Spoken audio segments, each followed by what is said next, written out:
Eldergrove was a village shrouded in mystery, nestled between a dark, whispering wood and a lake that shimmered like captured moonlight. It was a place of secrets. The villagers were a quiet folk, their faces etched with a history of whispered legends and ancient fears. They spoke of the wood with reverence and terror, for it was more than just trees and shadows, it was a gateway. The woods, they said, held the entrance to the dark world, a realm of perpetual twilight and shadows where the sun never dared to shine. The dark world was a place of whispers and rustling leaves, where the air hung heavy with the scent of damp earth and forgotten magic. It was a place ruled by Morgana. The villagers whispered her name with a mixture of fear and awe. Morgana, they said, was a witch of unparalleled power. Her magic was as ancient as the trees themselves, as deep and as dark as the lake that bordered their village.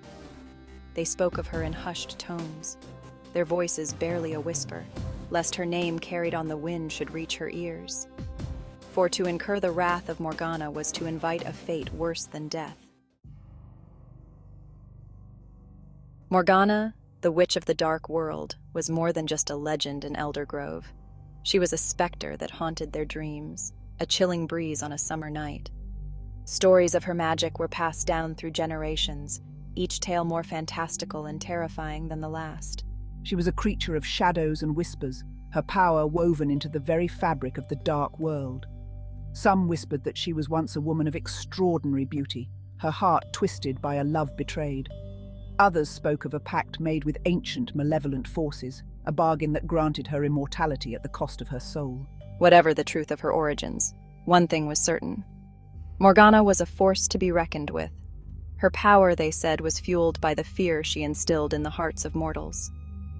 She reveled in their terror, drawing strength from their whispered dread. Many brave souls had ventured into the woods, seeking to prove their courage, or perhaps driven by a foolhardy desire to confront the witch herself. None had ever returned. Their fates remained a mystery, lost to the whispers of the wind and the rustling leaves of the dark world. Eliza was different. Unlike the other villagers who shunned the woods, Eliza was drawn to them. Her heart, unburdened by the fear that clung to the others, held a spark of curiosity that burned brighter than any flame. She longed to explore the world beyond the familiar paths, to uncover the secrets hidden beneath the canopy of leaves. While other children trembled at the mention of Morgana's name, I listened with wide-eyed fascination. I devoured the tales of the witch's power, my imagination painting vivid pictures of a world shrouded in shadow and magic. To me, Morgana wasn't a monster to be feared, but a puzzle to be solved, a mystery waiting to be unraveled. One crisp autumn afternoon, while the other villagers gathered around crackling hearths, their faces pale in the flickering firelight, Eliza decided to venture into the woods. Ignoring the warnings whispered by the wind and the rustling leaves, she stepped across the threshold, her heart pounding with a mixture of excitement and trepidation. She was determined to find Morgana, to look into the eyes of the legend and see the truth for herself. Section 4. The Forest's Eerie Embrace. The forest welcomed Eliza with an eerie silence, a silence so profound it felt almost tangible.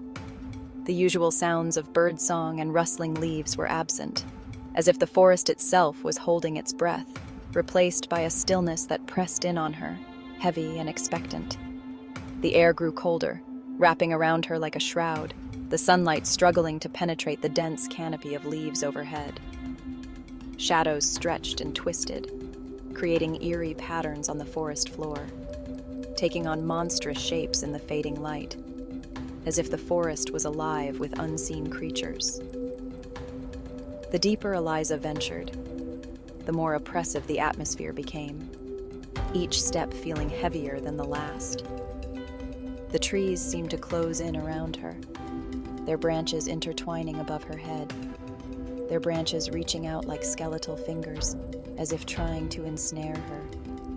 The path beneath her feet disappeared, swallowed by a carpet of decaying leaves and gnarled roots, making each step treacherous. She stumbled over the uneven terrain, her heart pounding in her chest, lost in a labyrinth of shadows and silence, her breath coming in short, sharp gasps. Her heart pounded against her ribs like a trapped bird, each beat echoing in the oppressive silence. Yet, despite the growing fear that gnawed at the edges of her courage, Eliza pressed on, driven by a determination she couldn't quite explain. She had come too far to turn back now, her resolve hardening with each step.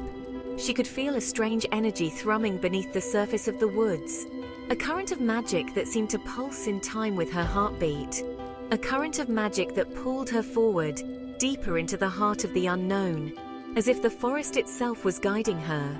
It was then that she noticed the light, a faint ethereal glow that seemed to beckon her.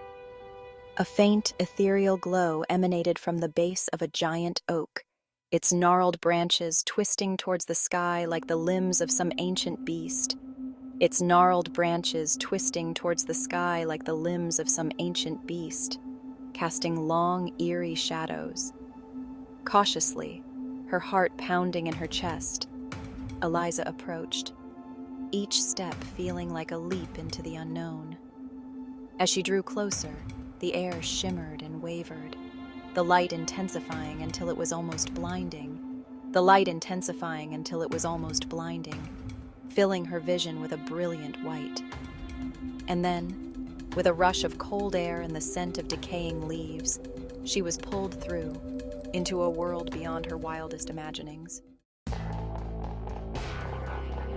Section 5. The Dark World, where shadows dance. Eliza stumbled, landing hard on cold, damp earth. The impact knocked the wind out of her, leaving her momentarily stunned. She gasped, her lungs burning from the sudden absence of air. Each breath felt like a struggle, as if the very atmosphere was conspiring against her. As her vision cleared, she realized with a jolt that she was no longer in the familiar woods of Eldergrove. The surroundings were alien, filled with an eerie, unsettling beauty. The air here was heavy and still, thick with the scent of decay and something ancient, something undeniably magical. It was as if the forest itself was alive, breathing in sync with her. The world around her was a tapestry of shadows and muted colors. Every tree, every leaf seemed to be painted in shades of twilight, creating a surreal, dreamlike landscape. The sky, if it could be called that, was a perpetual twilight. The sun a distant memory. It was as if time itself had stopped, trapping her in an eternal dusk. Giant trees, their trunks gnarled and twisted, reached towards the heavens like grasping claws. They seemed to be ancient sentinels, guarding secrets long forgotten. Their leaves, a sickly pale green, hung limp and lifeless, casting long, distorted shadows across the barren ground. The shadows seemed to move on their own, dancing to a rhythm she couldn't hear. A shiver ran down Eliza's spine as she took in her surroundings. The forest was both mesmerizing and terrifying, a place where beauty and danger intertwined. The air hummed with a strange energy, a palpable sense of magic that both terrified and exhilarated her. It was as if the forest was alive, watching her, waiting for her next move. She could feel eyes on her, watching her every move from the shadows. The sensation was unnerving, making her feel exposed and vulnerable. Whispers slithered through the trees, too soft to decipher, yet filled with a malice that sent chills down her spine. They seemed to be speaking a language she couldn't understand, but the intent was clear. She was alone, utterly alone, in a world where shadows danced and the very air seemed to whisper of danger. Every step she took felt like a journey into the unknown, a descent into a place where reality and nightmare blurred. Section 6. A Witch's Web of Words. Well, well, what do we have here? A voice purred, smooth as silk and cold as ice. Eliza whirled around, her heart pounding in her chest. The forest seemed to close in around her, the shadows growing darker and more menacing. Standing before her, amidst the swirling shadows, was a figure that could only be Morgana. The air seemed to grow colder, the darkness more oppressive in her presence. She was tall and regal, her long silver hair cascading down her back like a waterfall of moonlight. Each strand seemed to shimmer with an ethereal glow, adding to her otherworldly aura. Her eyes, a piercing emerald green, seemed to see into Eliza's very soul. They were eyes that held centuries of knowledge and power, eyes that could unravel the deepest secrets. She wore a gown of deepest purple, its fabric rippling and shifting like shadows given life. The gown seemed almost alive, moving with a will of its own, enhancing her mystical presence. A silver amulet, its surface etched with strange symbols, hung at her breast, pulsing with an inner light that seemed to defy the perpetual gloom of the dark world. The symbols glowed faintly, hinting at ancient and powerful magic. The air around her crackled with power, making the hairs on Eliza's arms stand on end. It was as if the very atmosphere was charged with her presence, a tangible force that could be felt. A little bird, lost in the woods, Morgana continued, a cruel smile playing on her lips. Her voice was both mocking and menacing, a dangerous combination. Or perhaps a brave soul, seeking adventure. Her tone was dripping with sarcasm, making it clear she did not believe in Eliza's bravery. Her voice dripped with amusement, laced with an undercurrent of something darker, something that sent a shiver down Eliza's spine. It was a voice that promised danger and delight in equal measure.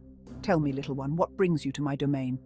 Morgana's words were a challenge, a test of Eliza's resolve and courage. Eliza knew she had to be careful. Every word, every gesture could be used against her in this perilous encounter. Morgana's words were a trap, designed to ensnare her in a web of fear and despair. The witch was a master manipulator, skilled in the art of psychological warfare. She couldn't let the witch see her terror, couldn't let her sense the tremor in her voice. Eliza took a deep breath, steeling herself for the confrontation. For Eliza knew that in this world, in the heart of the dark world, fear was a weapon, and Morgana was a master of its use. She had to remain strong, for any sign of weakness could be her undoing.